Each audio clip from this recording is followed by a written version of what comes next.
Salam jemaat Tuhan dan pendengar Bread Life yang setia. Ada persamaan dalam hidup setiap manusia, yaitu pernah menderita, baik karena kehilangan orang yang kita cintai, kehilangan harta benda yang sudah kita kumpulkan dengan berjerih lelah, ataupun kehilangan kesempatan yang sudah kita nantikan sejak lama. Namun demikian, ada perbedaan sikap atau respon setiap manusia dalam mengalami derita tersebut, khususnya bagi orang percaya. Ada yang meresponi dengan kecewa, marah, dan meninggalkan imannya kepada Yesus. Ada yang tetap percaya, berharap dan berseru kepada Allah, tetapi setelah sekian lama tidak mengalami jawaban yang sesuai dengan keinginannya, mulai bersungut-sungut dan menjadi lemah. Ada yang tetap berdoa dengan gigih, tetap beriman dan berseru-seru, berharap kepada pertolongan Tuhan, dan ketika pertolongan itu tidak datang juga, ia tidak menjadi goyah, bahkan dapat menerima dengan ikhlas, lapang dada, dapat terus menjalani kehidupannya dengan tetap percaya, tetap berserah, dan tetap bersyukur kepada Tuhan. Respon yang terakhir adalah respon yang benar yang ditujukan oleh Raja Daud. Ketika anak hasil hubungannya dengan Bathsheba, istri Uria, mendapat tulah dari Tuhan sehingga sakit sejak lahir. Ini ada di 2 Samuel 12 ayat 15. Selama anak itu sakit, Daud berpuasa, berbaring di tanah, dan terus memohon belas kasihan Tuhan. Namun 7 hari kemudian, anak itu mati. Saat mengetahui bahwa anak itu sudah mati, Daud serta-merta bangun dari lantai, berbenah diri dan makan. Selagi anak itu hidup, Daud tiada berhenti berusaha dengan gigih atau persisten, agar Tuhan mengasihaninya dan meluputkan anak itu dari maut. Namun saat ketika anak itu sudah mati, ia menerimanya dengan lapang dada atau acceptance. Dalam kehidupan ini, kita akan diperhadapkan dengan hal-hal yang tidak berjalan sesuai dengan keinginan hati. Salah satu hal tersulit yang ada di dunia ini bisa jadi adalah sikap menerima dengan lapang dada atas sesuatu yang membuat seseorang menderita. Seringkali situasi tersebut menjadi sebuah dilema untuk memilih antara persisten atau kegigihan atau ngotot. Apakah kita harus terus berdoa dan berusaha lebih keras lagi sampai situasi berubah? Atau yang kedua, acceptance, hanya pasrah pada keadaan dan berusaha menerima dengan lapang dada. Daud mengajar kita untuk melakukan keduanya.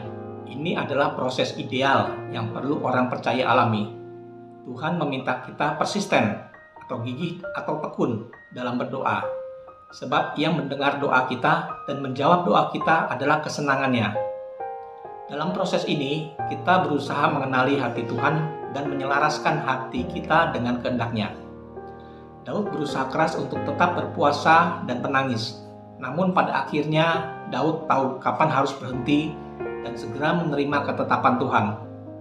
Jadi, tetap gunakan hak kita untuk memohon kepada Tuhan, jangan jemu berdoa, dan pada akhirnya minta kelapangan hati untuk menerima segala kedaulatan Tuhan, sekalipun hal itu tidak sesuai dengan keinginan hati kita. Ingatlah bahwa segala rencana Tuhan selalu membawa kebaikan dalam hidup kita. Ada beberapa rema dalam kisah Daud sebagai peringatan kepada kita untuk hidup dengan bijak dan selalu berpegang kepada kebenarannya. Yang pertama, sikap manusia siapapun juga dapat jatuh dalam dosa. Oleh karena itu kita harus senantiasa berjaga-jaga dengan doa yang tidak terputus-putusnya. Raja Daud hidup berkenan di mata Tuhan. Ia diberkati secara luar biasa sehingga di masa pemerintahannya wilayah kekuasaan Israel meluas kemana-mana. Namun terlepas dari itu, Daud tetaplah manusia yang tidak sempurna, yang bisa berbuat kesalahan. Daud menginginkan Bathsheba yang merupakan istri dari prajuritnya sendiri, Uria. Untuk mencapai keinginan tersebut, Daud merencanakan hal yang jahat di mata Tuhan. Ini ada 2 Samuel ayat 11. Kedua, Tuhan pasti mengampuni dosa kita ketika kita bertobat, tetapi tetap ada konsekuensi dari dosa tersebut. Walaupun rencana Daud berjalan sesuai dengan keinginannya, namun akhirnya tetap kejahatan selalu memiliki konsekuensi. Anak hasil hubungan mereka mendapat tulah dari Tuhan, sehingga sakit sejak lahir. Ketiga, kita harus mendoakan dan mengusahakan keselamatan orang-orang yang belum percaya untuk menerima Yesus ketika mereka masih hidup. Karena saat mereka tiada, kita tidak bisa berbuat apapun juga. Jawabnya, selagi anak itu hidup, aku berusaha dan menangis karena pikirku, siapa tahu Tuhan mengasihani aku sehingga anak itu tetap hidup.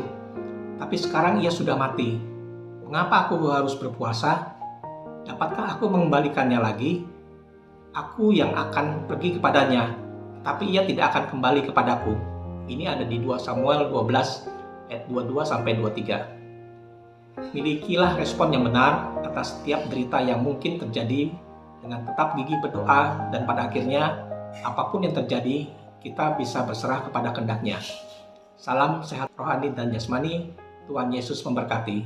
Amin.